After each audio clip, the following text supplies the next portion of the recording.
Hey guys, happy Monday. Sorry to keep you waiting. I have been so crazy busy, inundated with all sorts of last minute stuff I had to deal with the kids and grocery shopping. And of course, we've got freaking Thanksgiving coming up and all that. But even though I don't have to do all the cooking, I'm going two different places this Thanksgiving. I still am like ending up at the grocery store or Costco like 3-4 nights a week. So unfortunately, got home, 8 o'clock at night. Kids all still had to get stuff done before bed. No videos for tomorrow unless I can get something done after the stream. So it is going to be an interesting couple of days. Hey Mari, how's it going? Yeah, so we got a lot to get into tonight.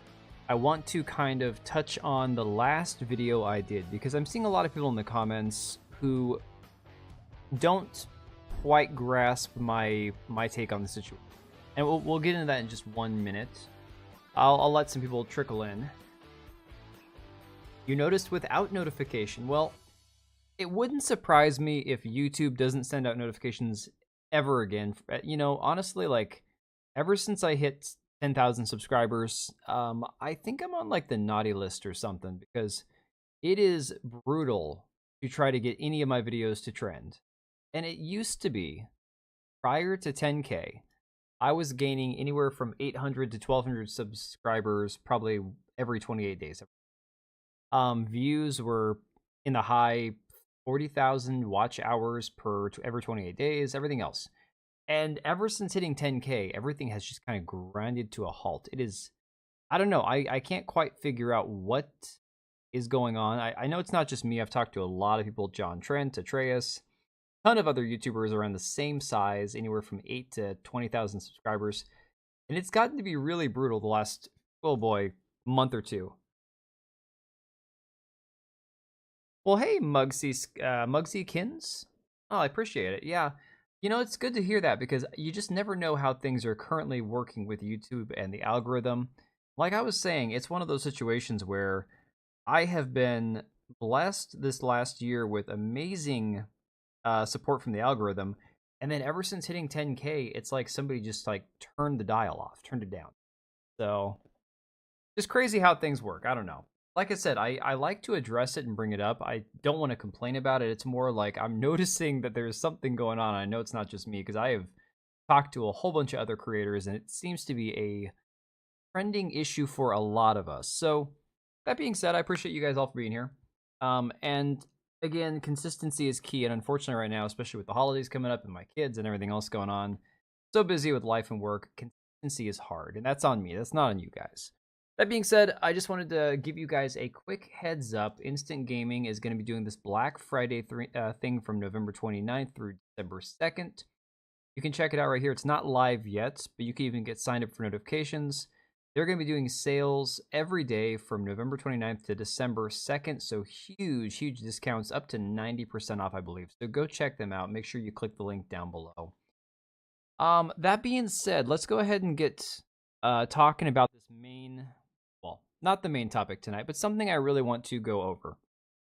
This whole thing with YouTuber Nure, I can't roll my R's. I can't do that, unfortunately. I think she's South American. I cannot fake a Spanish accent to save my life.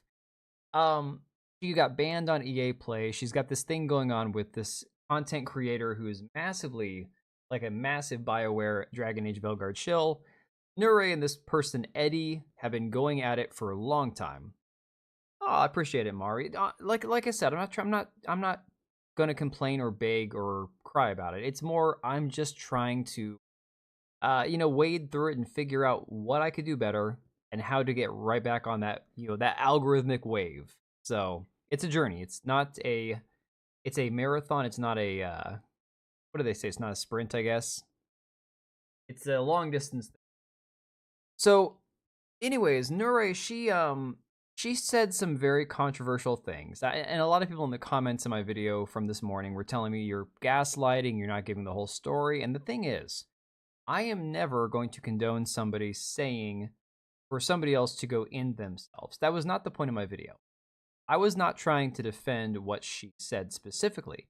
It was the fact that she said something on Twitter or on Twitch and didn't get banned from those platforms, but EA took it upon themselves to say, we're going to ban you, a paying customer, for 7 days from our platform and deprive you from being able to access something you've paid for because of something you said somewhere else. So a lot of people were like, "Oh, but you're talking about this, but you're not addressing what she said." Well, because what she said, in my opinion, is not relevant, given that we weren't talking about a Twitch ban, we weren't talking about a Twitter ban, we weren't talking about her getting banned from a platform on which she said the thing. My big concern is you say something on this platform over here, and all of a sudden EA takes it upon themselves over here to say, well, you said something mean on Twitter, or you said something mean on your Twitch channel. So we're just going to take you, the paying customer, and suspend your ability to use this product for 7 days because we don't like what you said over here. Again, two entirely not connected things. And that was my big issue with the entire situation. So I do try to read through the comments. Sometimes, guys, I put a video out and then I don't get a chance to really go through the comments. So I was not trying to sidestep what she was saying for two reasons. One, it's hard to on YouTube or even on Twitter. I've discovered if you phrase something wrong, even if you're not telling somebody to do something, if you phrase something wrong, you can get suspended for a week. So I don't want to say what she said. You can assume she told somebody to go do something to themselves. Okay. Um, it wasn't a matter of me supporting that particular phraseology. It was simply, I don't see the two things as related. You say something out of line on one platform and somebody else takes it upon themselves to ban you from their platform, I think that that is a gross overreaction. And that's just my personal take on it. And again, everyone's allowed to feel differently about it. That's fine. I don't think we all have to agree wholeheartedly about every little detail and everything in life. But that's why I didn't address it this morning in the video. I didn't think specifically what she said was worth wading into the weeds and trying to address that. It wasn't about exactly what she said. So, that being said, I think that this whole situation, this is probably the only time I'm going to cover it unless she actually does get banned from other platforms, and then there might be something more to it. I just found it very interesting that once again we see BioWare, people who are industry shills, always getting preferential treatment, coming out and admitting that they are the ones who, they access media. They're the ones who have access to these big companies, despite not earning it. Again, it's all about virtue signaling. So I'm just going to leave that right there. And we're going to start off with the big story that was broke by Fandom Pulse this morning, John Trent. Big shout out to these guys. They've been trying to get me to write more for them. If I can ever find time, work and life can kind of calm down, and I can actually get back to putting out at least 3 or 4 articles a week, I would absolutely love it because we are getting retweeted now by Elon frickin' Musk. So I don't know if any of you guys saw this article this morning that John Trent put out. They had a insider step forward with some crazy, crazy rumors from inside of Ubisoft. And of course, this trended on Twitter. Grums reshared it. Elon Musk saw it and was, commenting on it. So this is going to be huge for Fandom Pulse moving forward. If we can continue to get the subscriber count up, if I, myself and other contributors can go on and help John Trent get some articles put together, because this man, he's busting out like 5 or 6 articles a week, a day. So I definitely think if I can up my game and probably put out at least 1 article every couple of days, that'll be something that can help. Problem for me is I'm very long-winded, and I like to put out stuff that's more investigative, and that takes time. Like I said, it's not my paying job. My job is, 9 to 5 elsewhere, and then I do this stuff on my free time. That being said, let's dive into this article from this morning.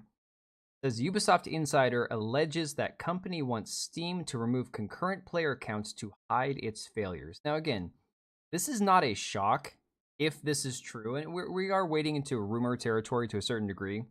But a lot of what we have been speculating, especially going back to, like, for example, Nure, who interviewed the playtester for Dragon Age Veilguard, that was just a few months ago, and that was all rumor, and turned out that every little bit of what that insider said was true. So we are seeing a lot of these insiders who are stepping forward, these people who are working for these companies as playtesters, as developers who are unhappy with the current situation at their companies. These are some very legitimate stories that we're getting out of these companies. These are some verifiable things that we are seeing unfold before our very eyes that are becoming more than just rumor. They're becoming actual factual data that you can point to. And so this one says, and Ubisoft insider alleges that the company is not happy with Valve and Steam for revealing concurrent player counts for its various games, Star Wars Outlaws. And of course, what they're referring to, for anybody, I'm sure if you're watching this channel, you know by now, but for anybody who's not aware, you can see that various sites, SteamDB, SteamCharts.com, I think is the other one, they share the Steam player counts for every game on Steam. This is why for a while, Ubisoft, they have their own launcher. Any game on console, that's up to Sony and Xbox to reveal their numbers. There's no way to track those.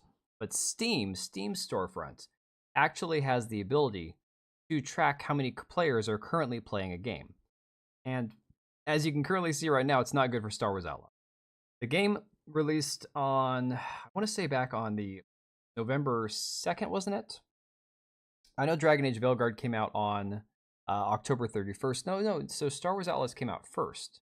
Man, this is all blending together now. It's been a very long year, but it's only been on Steam since November 21st. So in the last 5 or 6 days, they haven't managed to break 2,500 concurrent players. Their all-time peak again was yesterday at 2492. So still not looking good as far as numbers for this game. This game, which of course you can kind of ballpark figure, probably cost $200 to $300 million, hasn't sold more than 1 million copies yet. And something else I was going to get into if I have a chance to do a video after the stream, Star Wars Outlaws, Avatar, Frontiers of Pandora, or whatever the hell the name of that game was that came out that nobody played, nobody talked about. Of course, a lot of the other games like Dragon Age Veilguard, even Black Myth Wukong.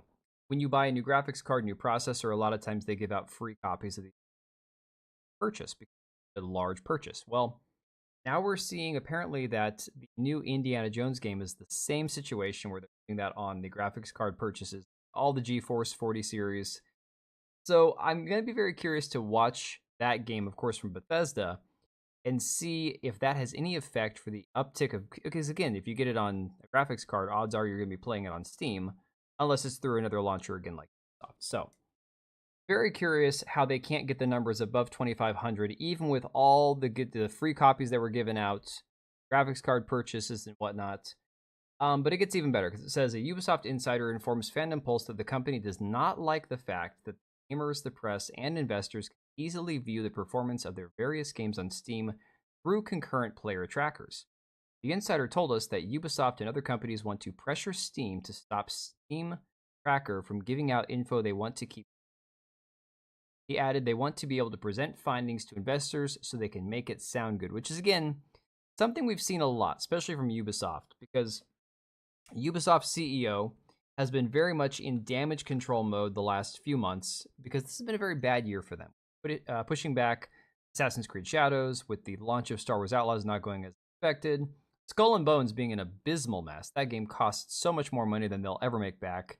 They put it on sale, 60% off on Steam when it launched on Steam. Star Wars Outlaws is on discount right now. You can get it for $40 for Black Friday. Again, this is a situation where Ubisoft CEO is trying desperately to play damage control, despite the fact that they are just not hanging. Oh, hey guys, dude, my stream thing is doing the thing with the chat again. Let me catch up on chat. Sorry, guys. Let me make sure the alerts are turned on. I'm gonna open a browser tab for YouTube. Streamlabs has been screwing me over royally the last few months, and I'm about ready to move away from Streamlabs entirely and just go with Sorry guys, where the hell are my alerts? I'm about ready to download Rumble Studio or StreamYard and just switch to StreamYard entirely because, for real, I am sick and tired of... Yeah, see, look at all this shit that I'm missing here. Outlaw Stinks, play Helldivers instead. Hey! Helldiver, of course I will play Helldivers instead of Star Wars Outlaws. But again, that's going to be probably in a month or whatever. I have to get through some Ghost of Tsushima. Yeah, the last message I got was Mari saying, I pray this channel prosperity. Holy crap. Hey, Oblivion, how's it going, dude? Oh, yeah, no, Oblivion, I know that you didn't think I was defending her. It's just people were like, hey, you know, she said some really terrible things, and I get that. And for me, personally, it wasn't about defending specifically what she said. Again, no matter how horrible somebody is, I'm not going to defend telling somebody to end their own life. I'm just not. Unless we're talking about that 0.1% of people who've done the most horrible thing you can imagine, and so that's a whole different story. You think uploads dropped off a lot? You keep looking for news and have to find other channels. None of them seem to cover everything anymore. Yeah, it's just really tough. Hey, Helldiver, thank you for the super chats. Okay, so it says, you know what democratic time it is. So if I don't decide to do Ghost of Tsushima this this Friday, then we'll do some Helldivers. So it's going to be between Ghost of Tsushima and Helldivers. I'm not going to touch Stalker 2 again. That game runs like complete dog crap, and I don't know if it's going to get any better or not.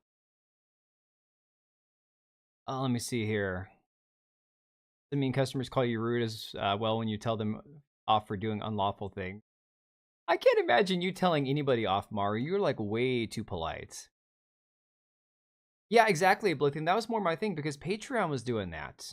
Patreon was really like messing around with people because of the fact that they were banning people for things that they had nothing to do with the platform. It was all stuff that was said elsewhere. Dive into the article. Helldiver, dude, you need to chill with the super chats. I appreciate you, though. Thank you again for the 10 and the second 10. You were freaking awesome. Emotionally driven people make bad decisions. Based. Very, very true. YouTube chat freezes for sometimes just. I don't know if Muggsy is still here. If not, hopefully they will come back. And otherwise, who knows? Again, when you take the chance of YouTube actually showing your stream to somebody who's not normally here, you never know how it's going to go, and that's okay. I've had a few people drop in before who were very antagonistic towards the subjects that we were talking about, and that always gets fun. But yeah, I'm just going to have to ignore my Streamlabs because it's not doing anything for me. It's not doing me any favors. Let me see here. So it says, on top of this insider shared that Ubisoft's most recent release, Star Wars Outlaws, has still not hit the 2 million units sold mark despite being on the market for nearly 3 months already. And this kind of goes hand in hand with what we talked about before on a video where, again, Mark Alexis Cote, I think his name is, some French guy, I'm sure I'm butchering his name, said how essentially games have to make or have to sell between 8 and 12 million copies roughly, somewhere in that ballpark, just to break even these days for most of your current AAA titles. So absolutely insane numbers. He said that basically only 10 games a year even make that much. 10. Out of the hundreds of games, especially AAA titles that come out every year, roughly 10 games make their money back. Which makes me wonder, where does all this money come from? How do they afford to keep continuing? Absolutely mind-blowing. It was reported at the end of September by Insider Gaming that the game had only sold just over 1 million copies in its first month. The outlet's Grant Taylor Hill stated, "We have secured a current sales figure from sources close to the game at the time of writing. It had just over 1 million." And yeah, it just continues. I don't understand how they. Yes, even when this article came out, it was only at about 1,200 players currently playing it. And the thing people don't always remember when it comes to SteamDB and Steam charts, I believe, correct me if I'm not mistaken, I believe a lot of this is worldwide. So when you see the 2.4 million concurrent that they had for Black Myth Wukong, pretty positive that that was for the entire world at one point.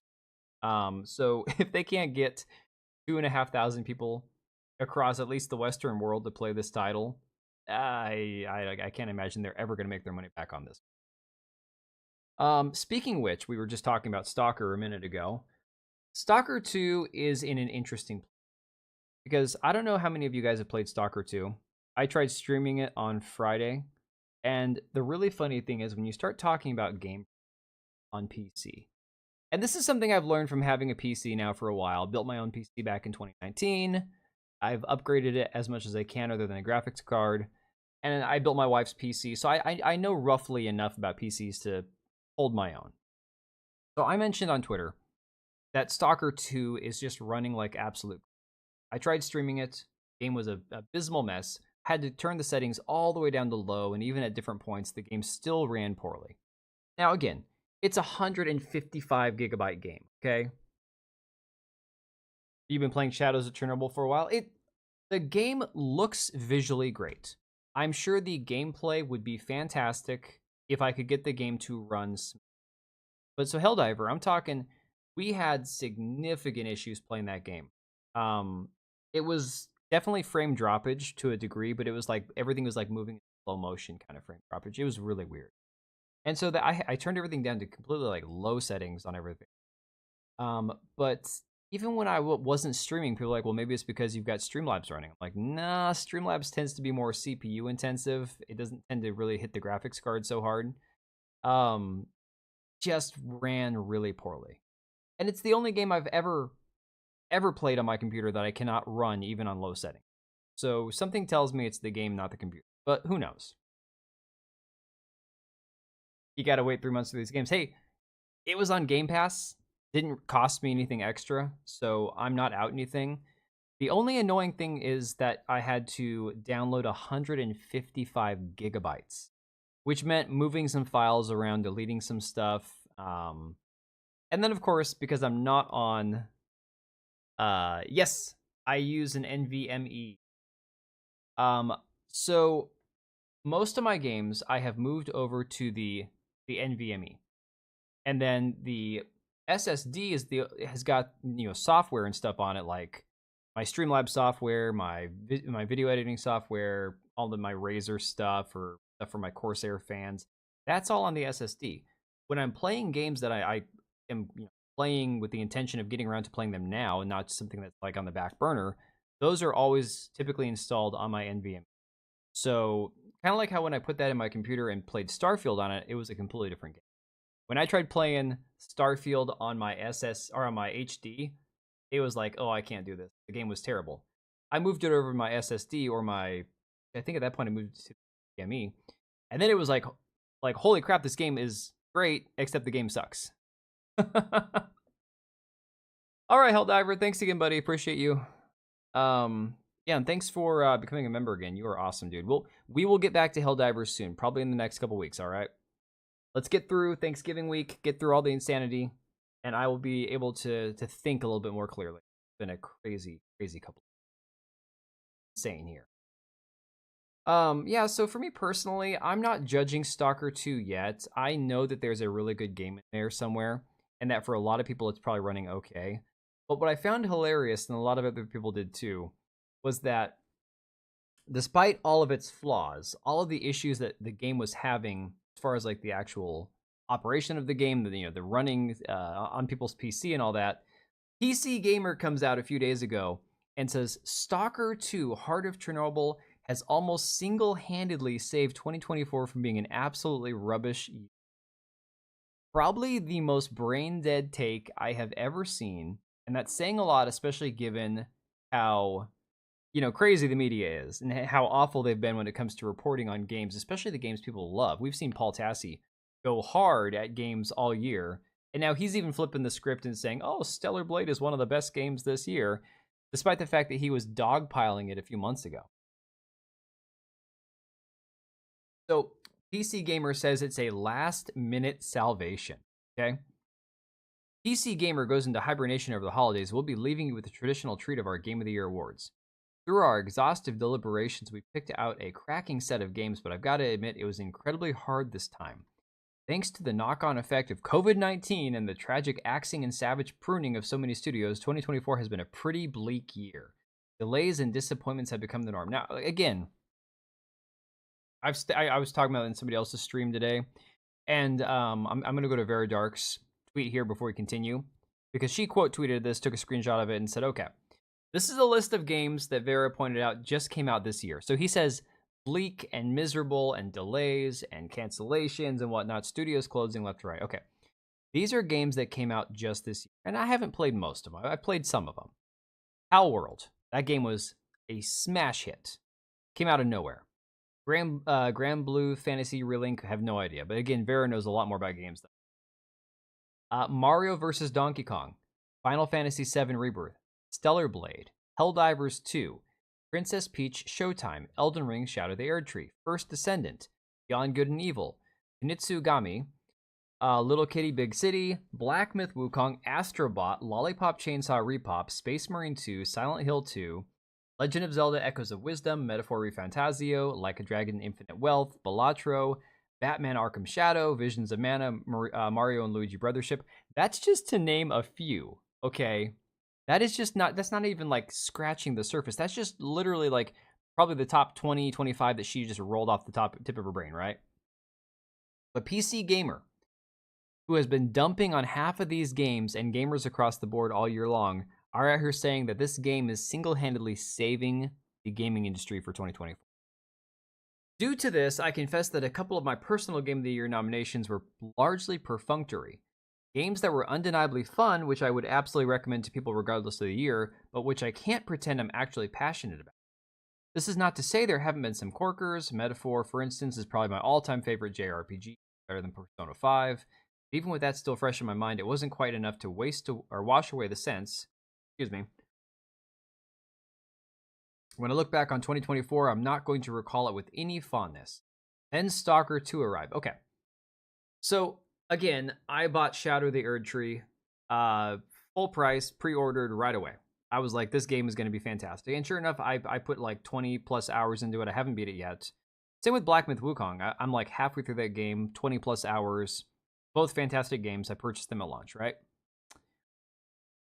I heard the Zelda-focused Zelda game was really good. Yeah, I've considered picking it up. We got Christmas coming up. I might pick up a copy of it for my kids for their Switch. Yeah, I mean, that one, honestly, a lot of people tried to make a big deal out of the fact that it was focused on Zelda. I'm like, guys, get over it. This does not make it woke. It's a game focused on Zelda. Come on. We've had 30 plus titles focused on Link. We can have one about Zelda. It's okay, guys. You'll live, you know? But yeah, and of course, Stellar Blade, which I didn't purchase because it was only on PlayStation, but I will pick it up once it goes to PC. There's just a ton of those games that it's like, how can you point to it and say, oh my god, thank you, Stalker 2, for arriving, you know? I've not played nearly as much of GSC's triumphant sequel as I would have liked, largely thanks to the derelict husk that is my treacherous body. That's, we don't need those details. I was struck with some kind of evil super flu last week, and even something as simple as sitting at my desk hunting for anomalies leaves me exhausted. Well, get good, man. You know, I was dying from a Crohn's flare up 4 years ago, for about a month and a half, where I was up every single night till 3 o'clock in the morning, and then back up at 7 in the bathroom, unable to eat, on my kitchen floor with pain in my stomach till 10 o'clock in the morning. And then I'd go to work for 8, 10, 12 hours a day, depending on. So I was still able to play Elden Ring. Like, give me a break, man. Come on. There's no multiplayer mode? Yeah, I don't see them putting a multiplayer mode into Stellar Blade. But then again, they put one in Ghost of Tsushima, so maybe that would work. I don't know. Let me see. So anyways, this guy apparently was dying. So that's the thing. Yet I've still spent as much time that I'm physically capable of hanging out in the zone, and when I'm laid up in bed, it's all I can think about. Okay. Stalker 2 is not remotely our best reviewed game of 2024, and to be clear, I haven't read another review that aligns with my own feelings towards the game more than ours. Josh is the perfect Stalker reviewer. He has a love of the strange and a high tolerance for jank. Yeah, they were talking about this on Words of Paradise's stream. And by the way, guys, if any of you guys are Star Trek fanatics, if you really enjoy Star Trek, I was on Moxie's last night. I and Words of Paradise and like 5 other guys, we all did a script read through, like a round table where we sat down and read through a script from an episode of Next Generation. And I gotta say, that was some of the funniest stuff I've done in a really long time. But yeah, you should go check it out. I'll link her after we get done with the stream. I'll link the video down below in the comments. Holy crap, that was so much fun. Absolutely off the chain. Looks so cool to have photo mode with multiple 2B girls. Yeah, no, that'd be awesome. The thing is, Mari, wait until I know you're on PlayStation, but wait until they actually have the game on PC, and then of course people are just gonna mod whatever the hell they want to in the game, and that'll make it all a lot easier. They can create a multiplayer mode out of mods, even if there's no official multiplayer mode for it. Anyways, it's a faux pas to reviewer, especially when said reviewer is a colleague. My point is 83% is an extremely fair score for Stalker 2, but it's still the best thing to happen to 20. I don't know, guys. Even if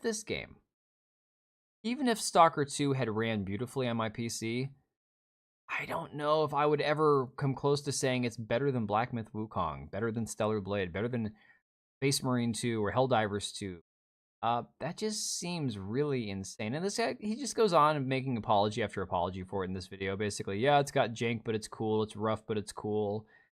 And that's what a lot of guys were talking about, like on Words of Paradise's stream today, is that apparently this is a thing with this game, with this series. Apparently, it's acceptable to these people that this game is janky. Okay, I don't know when it became acceptable to just take a game and say, oh, it's got all these flaws and bugs, but it's fine. We find it admirable that the game is crap basically. It's trash, but it's our trash. Very strange way to look at a game, in my personal opinion. But yeah, apparently they think that this is the most amazing thing to come out this. So that being said, there's also some new information, some tragedies we have this year with studios.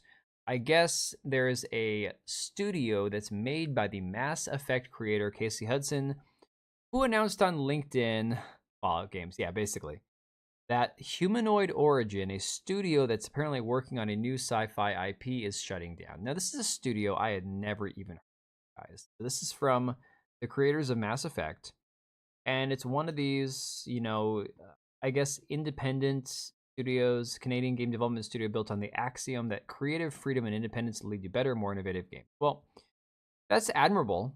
Founded by Casey Hudson and a team of game industry veterans in 2021. Our first project is a multi-platform AAA title focused on character-driven narrative and an all-new science fiction universe. Dude, here's the thing. This is why video games cost so damn much money. How goes Burger Man? No, tonight I was Pizza Man, dude. Tonight I had leftover spaghetti and meatballs for lunch. Way too late. Like work was a weird Monday for me, a very strange day. And then I ended up forgetting that I had like lunch snacky type stuff. And ended up eating lunch at like 3:30, like way too late. Then of course got home, we had to go to Costco. And after we got done shopping, it was like 7 o'clock at night and I had a slice of cheese. And I'm like, dog, I just can't. I got like halfway through it. I'm like, I can't finish. Done. Yeah, Oblivion, unfortunately. So they didn't have much information on the game or on the studio. Nothing that screamed out to me like to be, some sort of like weird wokeness or leaning into DEI. It was just very basic website, some information about their studio and stuff. Didn't seem to be anything that weird.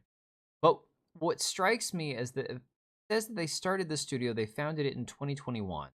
And here we are 3 years later. You can see, let me go check out their Twitter account here. If you go back to their Twitter account, you'll see that they have back on May 7th, our team is growing. We're seeking talented developers ready to pitch in. Now hiring for all these roles. This was just 6 months ago.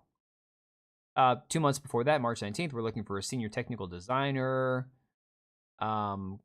Creating a brand new science fiction universe and are looking for talented people to help us bring it to life. So it seems like for whatever reason, things were trending in the right direction up until they weren't, which was something that happened in the last 6 months. I guess they just couldn't get funding. So 10 hours ago today, they posted this. Earlier today, we informed our staff that Humanoid Origin will be shutting down. Despite efforts to shield the studio from broader challenges in the industry, an unexpected shortfall of funding left us unable to sustain operations. So this is the sad thing when you look at indie.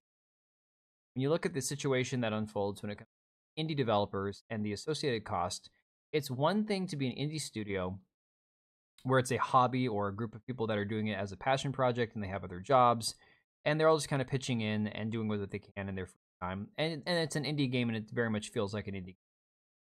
It's another thing for an indie studio to try to operate at a AAA level where, like I said, they started the studio 3 years ago.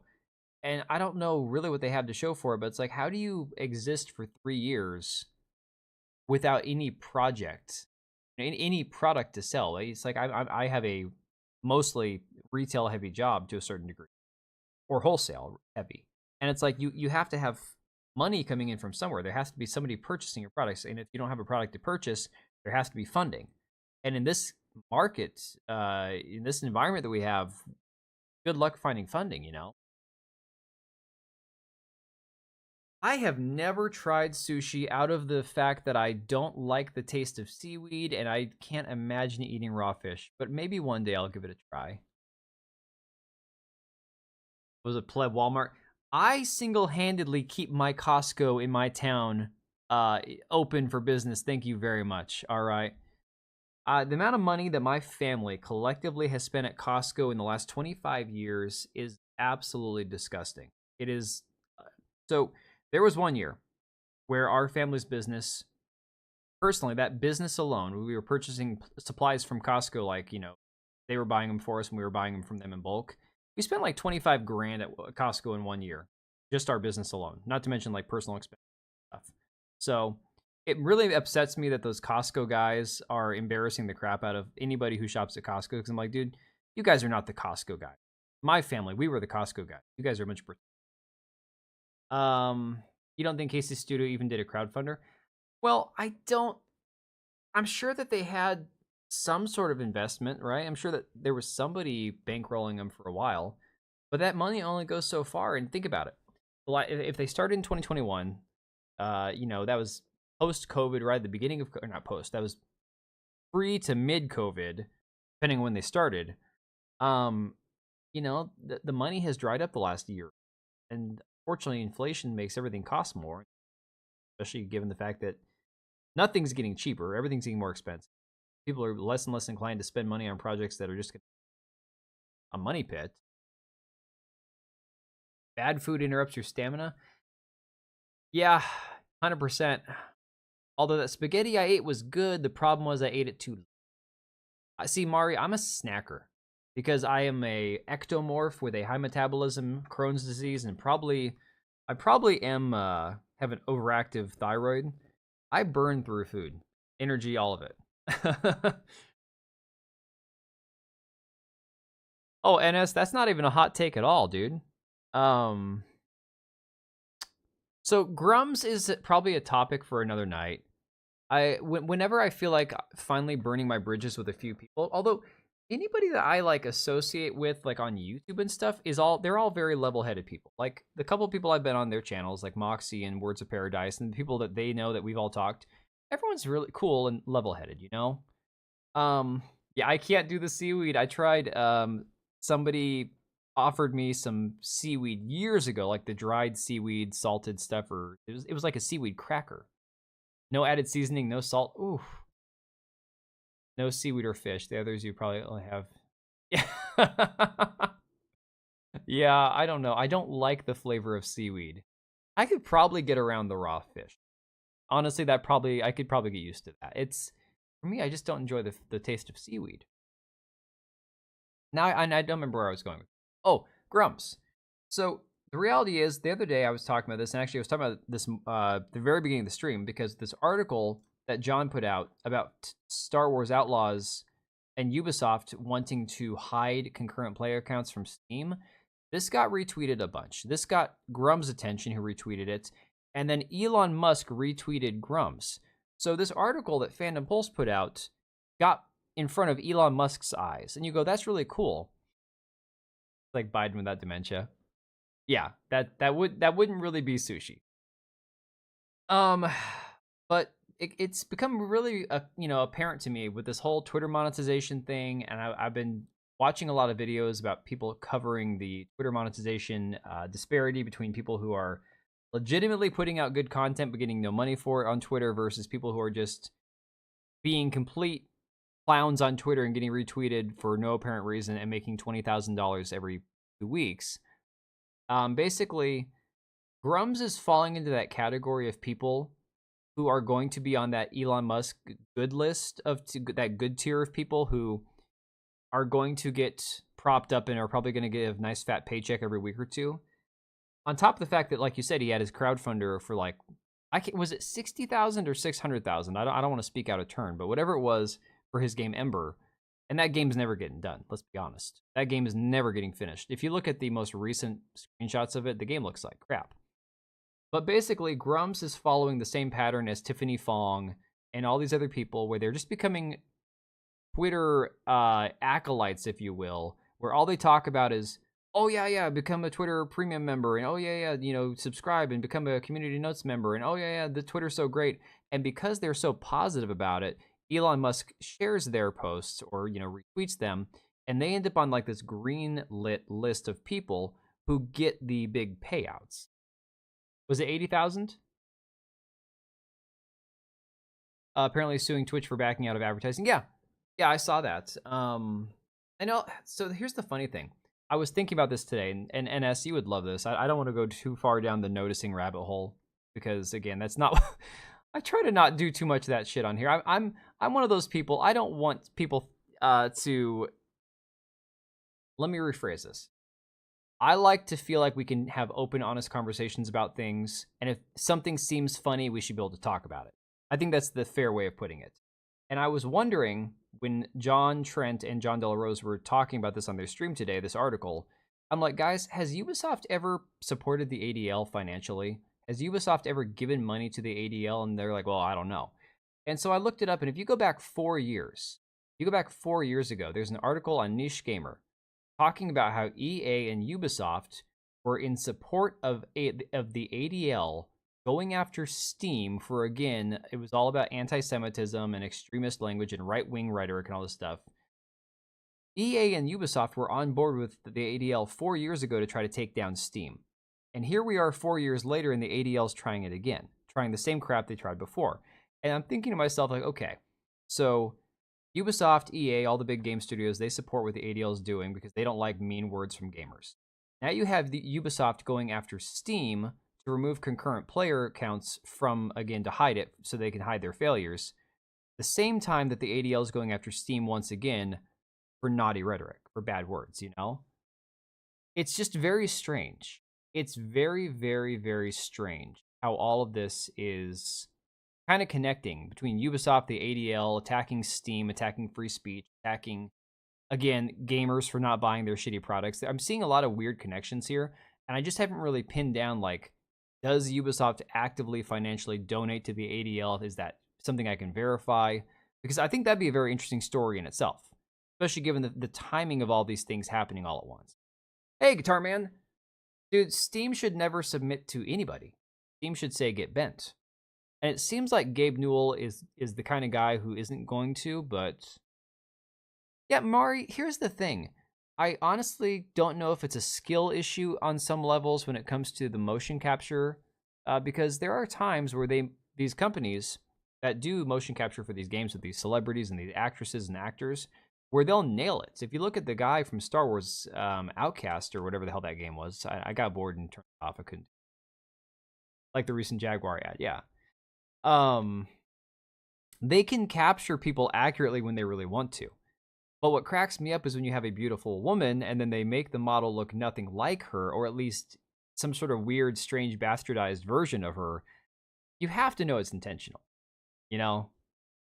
Show us their failures bright as day. 100%, dude. 100%. So yeah, this was a big juicy nugget that John Trent got to put out this morning. So massive shout out to him. That was a big kudos for him. I'm hoping that, like I said, once I get back to having in the next few weeks when life kind of calms down for me and I can start figuring out what I'm doing with my family's business next year because my mom's trying to retire. I don't know what the hell I'm going to do about moving pieces around and what things are going to look like for me going into next year. But hopefully I can get back to having some free time to do some more write-ups myself because I really enjoy writing the articles. It's just having the time to do it. They didn't motion capture the boobs? No, not at all. Well, that's like the Dragon Age Veilguard slider where they completely cut off the butt and cut off the boobs. There's nothing there. Yeah, chopped off, 100%. You have to destroy femininity, which is not even an easy word to say. I feel sorry for you guys with English as a second language. Femininity. Yeah, and Demion said Mass Effect creators' new studio shuts down before even releasing their first game as funding dries up. Hopefully they can get the project picked up by a publisher somehow. I don't know. Because at this point, I can't even imagine, like I said, with this studio, what Humanoid Origin was actually. Oh, Origin. Why would you put the name Origin with an orange logo? Ooh, that's really bad. Think about that. Origin, which was absorbed by EA, or it used to be the old launcher for EA, also had like an orange logo, didn't they? That's like a bad omen. Don't put Origin in your. Why would you do that? A woman's not a chopstick. I'm gonna get that tattooed on me. A woman is not a chopstick. Oh, speaking of computers and computer games and stuff, guys, I just want to remind you guys, Meta PCs has got their Black Friday deals going on still. Up to $320 in savings on ready to ship systems. They've got this mystery box that they'll throw in there for you. They got savings on all their custom builds. So go check them out if you need a PC. Link down below in the description. Now I kind of think, oh, you sent me some information, but does it have to do with Ubisoft? I'm sure it's stuff that I've seen before, NS. It's more about I'm looking for connections to kind of support my theory that there's something going on. Yeah, no, I already knew some of that stuff. I actually I knew that. Horrible as it is. It's more about like trying to figure out connections to the Ubisoft because I'm sure that they're there. Anyways, guys, we're gonna go over another unhinged lunatic journalist. Now, no Ubisoft connection? Yeah. Well, I'm sure that there might be one there. I knew that this was going to be a big controversial thing because Dr. Disrespect, things he was accused of doing that got him suspended from Twitch, banned from Twitch, and then of course he went to YouTube. Oh yeah, no, Ubisoft is pushing their games like on sale really hard. Yeah, and that's what I'm saying. I think if we dig a little bit more, there might be some stuff there. Like if we can find these big game publishers and studios actively supporting the ADL behind the scenes, whether it's through financing or pushing legislation, while simultaneously attacking Steam to try to get them to, like, again, hide concurrent players, while the ADL is going after Steam for naughty words. The ADL did this 4 years ago. That's what I'm saying. There's this article. I think I might have it. Let me grab my second. Check this out, guys. This is what I was talking about. This is an article from October 12th, 2020 from Niche Gamer, okay? Electronic Arts and other big gaming or tech companies have teamed up with the Anti-Defamation League to combat purported right-wing extremism and push social justice within gaming. Both EA and the ADL are pledging to fight right-wing extremism in gaming with a new proclamation via the German branch of EA, of course, and their PR director, Martin Lorber, earlier this year. The Electronic Arts Germany and the German government are teaming up with Good Gaming, Well Played Democracy, and Keinen Pixel den Faschisten. Keinen Pixel den Faschisten? Jawohl, mein Herr. No pixels for fascists. Wow. To reportedly prevent gamers from being radicalized into neo-Nazis. When looking at the folks behind these groups, it becomes clear this is a veiled attempt at stifling what their staff perceive as inappropriate in the gaming industry. And of course, you see Good Gaming is supported by the Amado Antonio Foundation, an activist group headed by former Stasi secret police informant Annette Kahn. Wow. Let me see, where else? I saw something else in here interesting. Nonprofit Games for Change revealed their advisory board recently, and it includes, once again, the Anti-Defamation League, Facebook, Google, Microsoft, EA, Ubisoft, and more. Their goal is to create a more diverse, inclusive, and positive. This was 4 years ago, guys. 4 years ago. Practically to the month. I mean, this is November now, but this was back in October. And once again, like clockwork, 4 years later, they're starting this crap but right back up again. So I just found that incredibly fascinating. I tab at. Throw this back. I was thinking about maybe covering that in a video, but I don't know if I'm going to have the energy and want to stay up till like 1 o'clock in the morning getting a video. We'll see. Maybe I will. I don't know. Let me see where I put you guys. I can't find my. There it is. Is a walking textbook definition of succeeding backwards. Bro has it all and still throws it away. Not the first time he's done it. Yeah, that's the funniest thing, NS. So I look at it and go, there's so many pieces to the Dr. Disrespect story that I still have questions about, and I don't think we'll ever get answers. I don't like people calling him the PDF file word, only because people misunderstand what that word actually means. For somebody to be like that, they have to be attracted to people who look like children. Technically, I'm just saying, if you're gonna go for the technical definition, people throw that allegation around. If you, let's say you're 1 year separated from the person that you're in a relationship with, and it's not legal in your state, they'll call you that, even if one person's 18 and one person's 17. Technically, you did something immoral, illegal, creepy, lecherous, sleazy, gross. There's plenty of words you can use for it. The problem is that people use the file word, when it doesn't actually apply until you know who the person was that he was speaking to. If the person he was speaking to was prepubescent, then 100% he earned the label. That's my issue with it. It has nothing to do with, his behavior not being creepy. Of course it was creepy. I mean, for anybody who's a 35, 40-year-old ass man messaging somebody who's under the age of 18, even if they're 17, creepy, weird, gross. Yeah, 100%. I agree with that. Um, would it help to know the context of their conversation? Yes, and we will never know the context of the conversation, which sucks. But I just don't like people.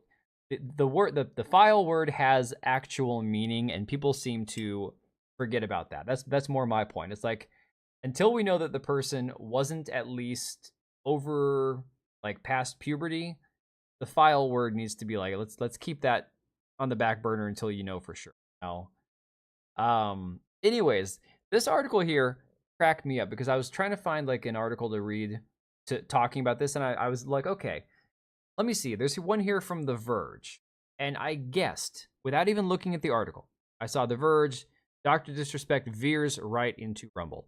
And I told myself, I guarantee I know who wrote this article. I guarantee it's Ash Parrish. And sure enough, I click on the article, open it up, and who do we have but Ash Parrish? And of course, if you guys don't remember who Ash Parrish is, she's besties with Alyssa Mercante.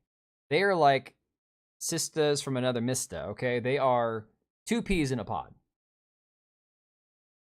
The only difference is Ash keeps her clothes on, while Alyssa these days seemingly can't do that anymore. I hate when people share pictures of Alyssa Mercante on Twitter. Like, guys, I don't need to see this. I don't want to see this. I'm over the woman. Please stop. If there's an article she wrote where she's an idiot, let's talk about it. But other than that, please stop sharing her pictures. I don't want to know. Some Twitch staff pretending to be an underage person just to honey trap him. I mean, who knows? I still say, what the hell was he doing messaging a minor? But at the same time, I just don't like people throwing out the file word, man. It's like, that word actually has real meaning. Not just some guy being a weird, creepy, gross, scummy, lecherous weirdo. Like, no, it needs to be, the word means something specific. So this article says, after getting banned from Twitch and having his appeal for remonetization on YouTube denied, Dr. Disrespect has teamed up with the right-wing streaming platform Rumble. Now, here's the thing. You know the only reason that Rumble is right-wing, and I say this as I multi-stream to Rumble, the only reason Rumble is right-wing is because of the fact that they are willing to let people speak. They're willing to let people be heard. And they have censored people.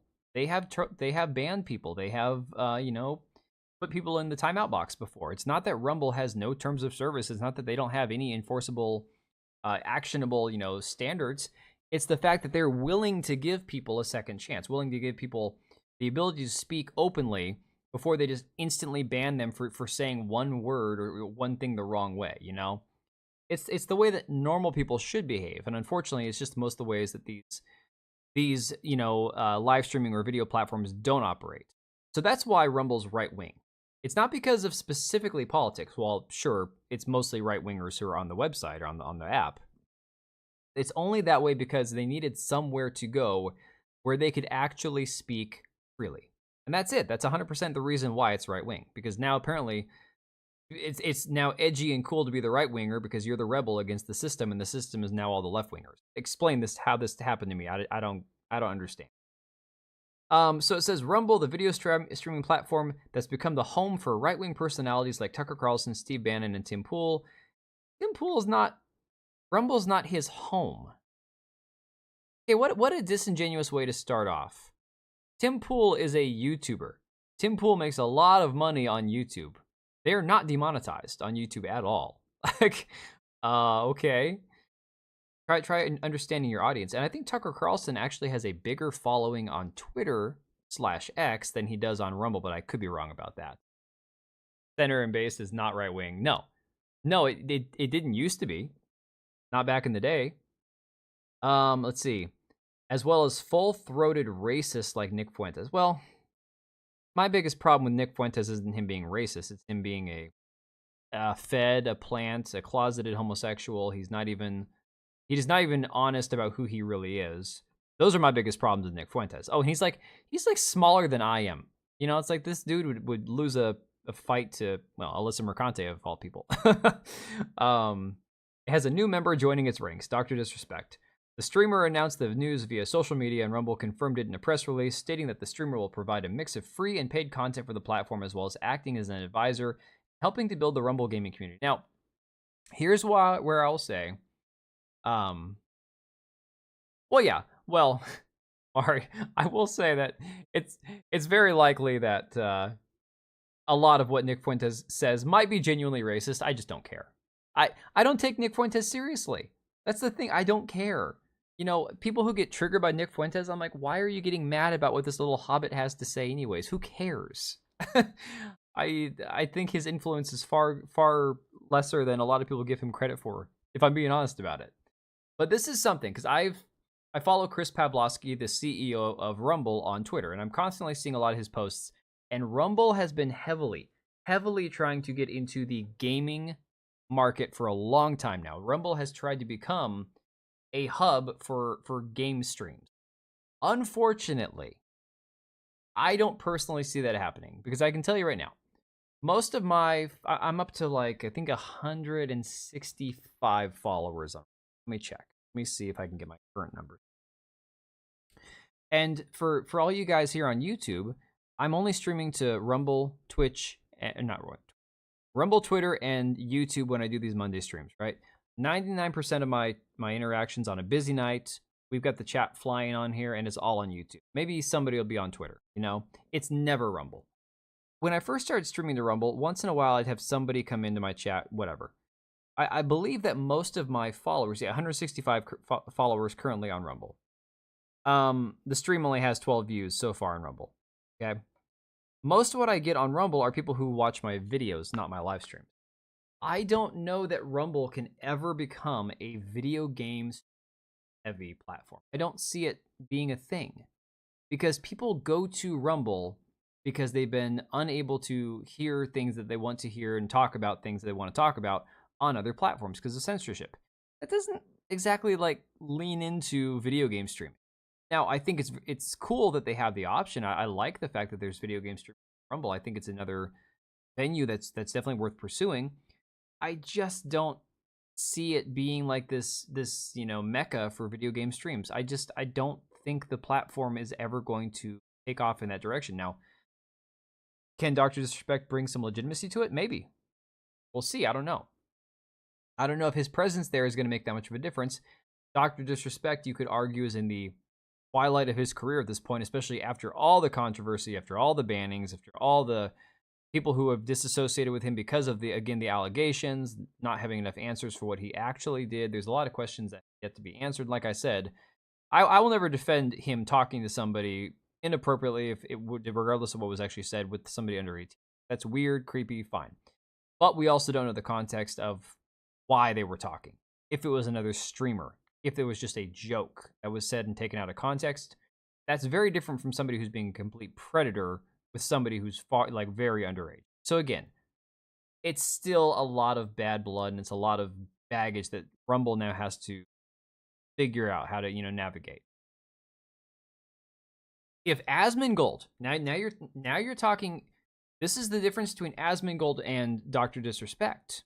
And see, Mari, that's a good point. If you are a video game streamer who also has a lot of crossover in talking about real life news and events and politics, Rumble's a great platform for that, because then you have people who are watching.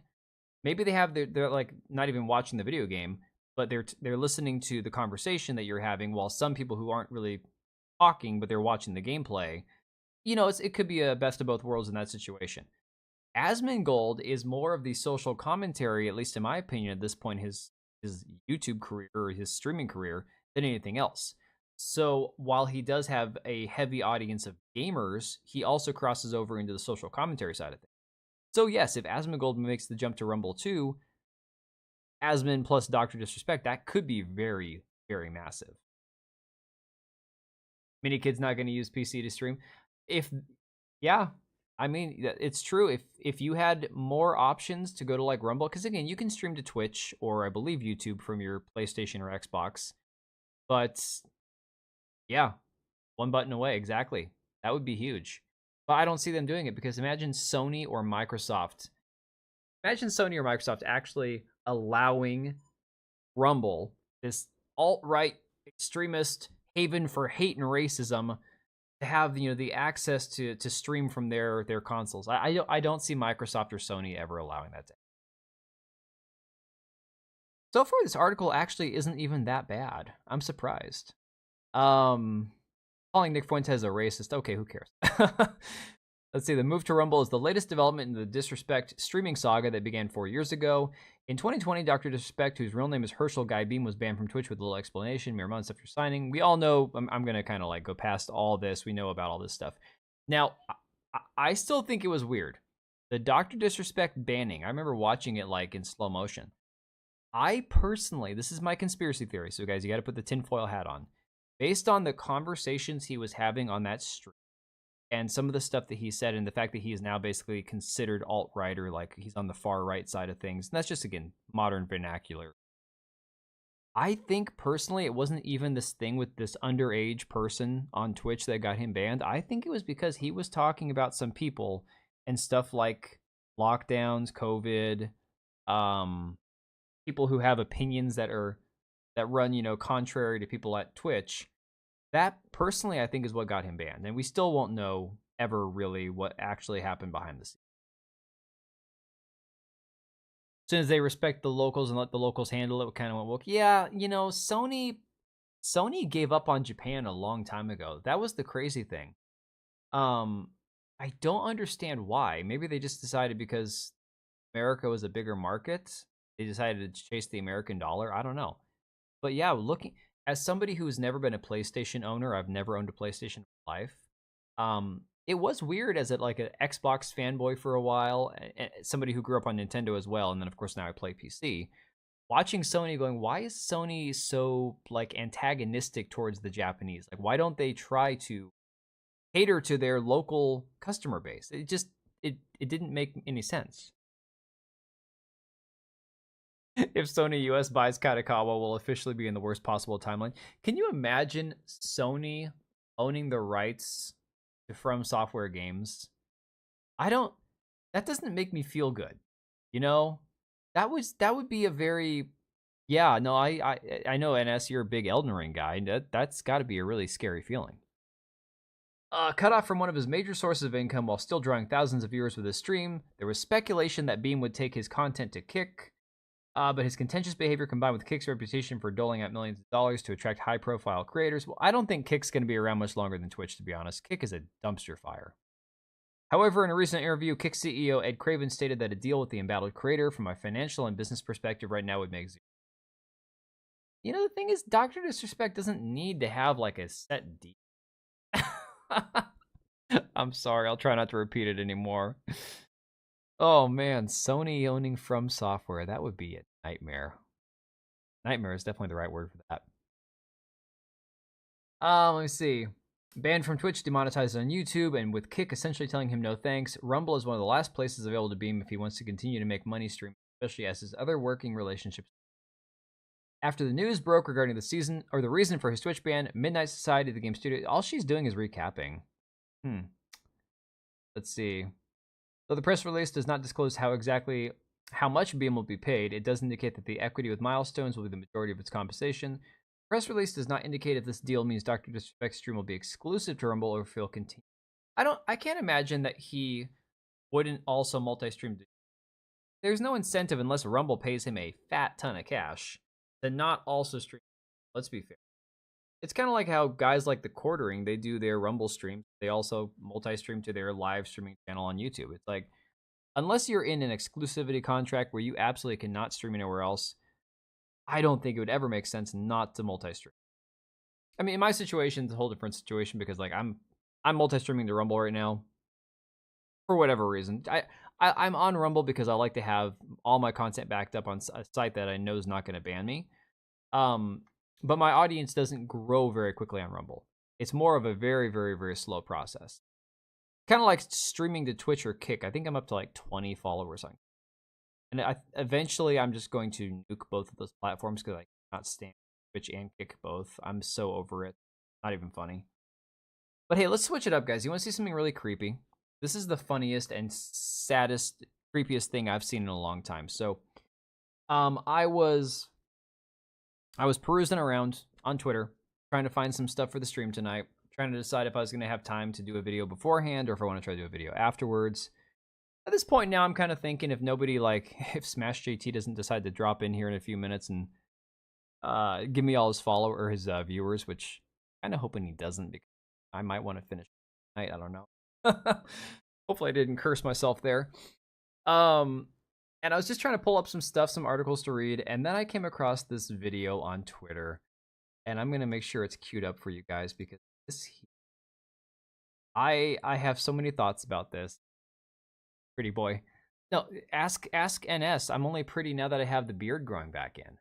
See, without the beard, I'm not so good. Is not good, or nicht gut as they say in Deutschland. So let me cue this up for you guys. This is one of those I saw it, so now you have to see it also, okay? Tell me in a second what is wrong with this video, okay? You gotta tell me what's wrong with what you're watching here.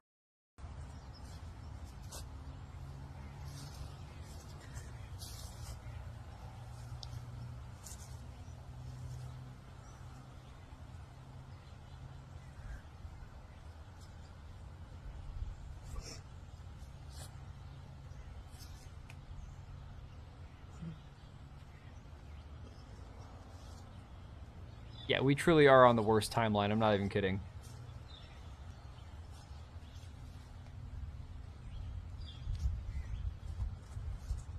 Swear to God, if they put animatronics in this thing, I'm dead. I'm leaving this planet.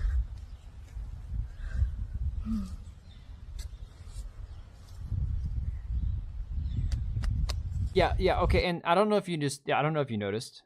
Hey, NS, there's a reason for that. Not a real baby. I don't know if you noticed, she just kissed the back of its head like it's a real baby.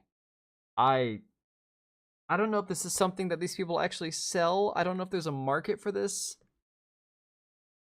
Oh, Oblivion, that was my entire childhood. Okay, seriously, my entire childhood. I went by Daniel-san, Dan the Monkey Man. I used to like pick stuff up with my toes, so I was very dexterous with my toes. Like yeah, it's a fake baby, but it is exceptionally creepy. Oh, squishy tummy.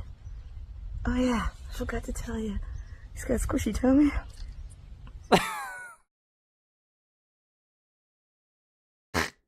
Hang on a second. I'm gonna say right now.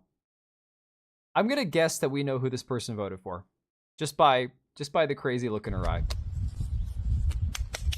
Oh, squishy tummy. Oh yeah, I forgot to tell you. He's got a squishy tummy. It's my happy boy. He's already spoken for, so I'm sorry he's not available. I do sell blank kits. Oh my God, she sells blank kits. What the hell? Oh my God, what is a blank kit? Not to mention that face. You guys know that I don't want to say it. I don't want to say it. NS, you know what I'm thinking. Her head isn't shaved. No, she's that crazy cat lady instead. Double D, Dexter Stan. Hey, okay, so NS, I am 2 episodes in season 3 of Daredevil, and I'm bored out of my mind. Like, it's good, but it's so bad compared to season 2.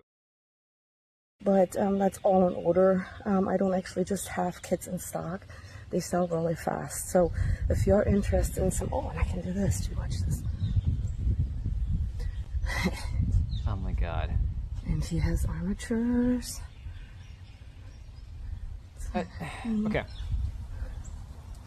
This would be like so morbid. This is like if you actually found like a dead body somewhere and picked it up, and this is like it's just limp. Okay. What purpose would this possibly have? I don't understand. This is like the most frightening thing I've ever seen in my life. Did you see these? Okay. Why? No. Let's think for a second. What could you honestly, rationally need? Therapy? What kind of therapy? How would this be good for therapy? Like separation anxiety? No. The only use I could see is if you're talking about like for the bag of flour thing they do with teenagers to like, train them. But this isn't even like a baby. Like this is a man child toddler size thing. Yeah, kids in stock. She's like, yeah. It's the way she says it, I don't know, he's already spoken for, but I have blank kits in stock. It's like, oh god. Get your head up, boy. Say hi. Oh my god, the expression on the face too. So terrifying. Hey puppy dog. Where's he been? You been sleeping? You eat cat food? Have cat food. Oh, he doesn't want to look at me.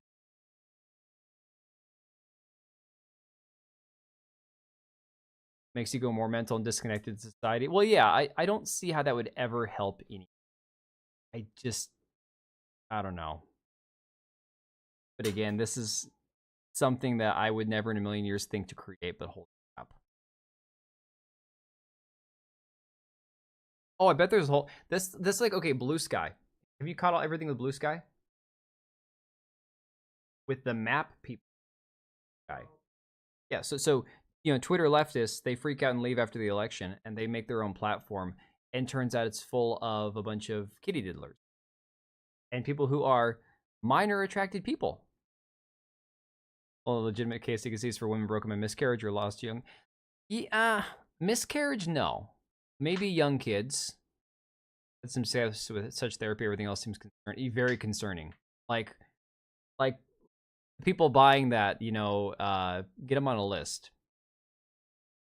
Thing with like early on miscarriages, you've never even held the child, so it's a very different situation. Like I can imagine maybe somebody who lost a real kid, but then you're also gonna possibly develop a dependency on that thing.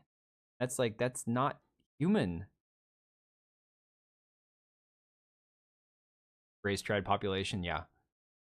Oh my god, I swear, my children, um, they're gonna be so like controversial compared to Gen Z. The crap my kids already say compared to like the shit that's normal out there is fantastic. It's let me see. Well, I had a couple other things we could read, but I think I'm just gonna wrap it up there, guys. It's been kind of a weird, quiet Monday, anyways, and I'm kind of happy just to wrap this up. Maybe I'll record a quick video, get something out so we have some stuff for tomorrow to talk about. And in the meantime, guys, just make sure if you're not on Substack, you don't really have to make an account, but if you do, it's best to have one just 'cause it's easier to find like again independent like journalists and authors and stuff.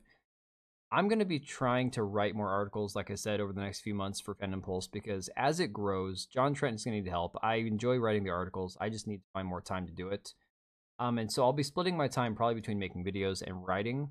And so trying to put more out on there, it'll also increase our reach again with like, as much as I don't really care for Grums and his antics, being able to see articles that John wrote this morning being shared and beginning in front of like Elon Musk's eyes, it's a huge thing. It's massive. So the articles, I'll just link it right here. Hang on a second. So it's just fandompulse.substack.com, or you can just do fandompulse.com. I'll just put it right here in the chat. Because again, John Trent, who was the editor-in-chief at both Bounding into Comics and at Park Place, has moved over to Fandom Pulse full-time, working with John Della Rose, who's another author. And the two of them collectively, as well as help from a few of us who have been around with Fandom Pulse since earlier this year, we're just trying to become the next, essentially, source for actual pop culture, comics, and gaming news. And so a lot of the stuff that you see YouTubers talk about is being talked about from articles previously from like Bounding into Comics and that Park Place. Well, now everybody like Yellow Flash, Vera Dark, they're all using Fandom Pulse as their source for all these stories. So now we're seeing insiders reaching out to John Trent from Ubisoft. They're starting to come here to give people stories. And again, this is going to be huge moving forward. Next year, it'll be amazing to see the growth. The thing is, because it's Substack, there's no ad revenue, so there is an option to subscribe for like $5 a month to help pay John Trent's salary. So it's just something. It's an optional thing. You don't have to pay to see the articles. That being said, guys, I'm gonna wrap this up. Appreciate you guys for hanging. I know it's been kind of a quiet night, but I still appreciate all you guys for being here. Been a lot of fun going over some of this weird, crazy stuff. And I'm gonna try to get some stuff recorded real quick here. Get some stuff out for first thing tomorrow morning. And I'm not sure yet if we're going to be doing the Wednesday night stream, only because that's the night before Thanksgiving. I'm supposed to bake some pies, make some dessert stuff for the next day. I just don't know. We will have to wait and see, play it by ear. Later, NS, Mari, Oblivion, you guys, I appreciate you guys for hanging out. Kind of my regular crew. You guys have been awesome. Guitar Man, Helldiver, of course, love you guys both. You guys are awesome. I will catch you guys later. If not Wednesday, then for sure on Friday night.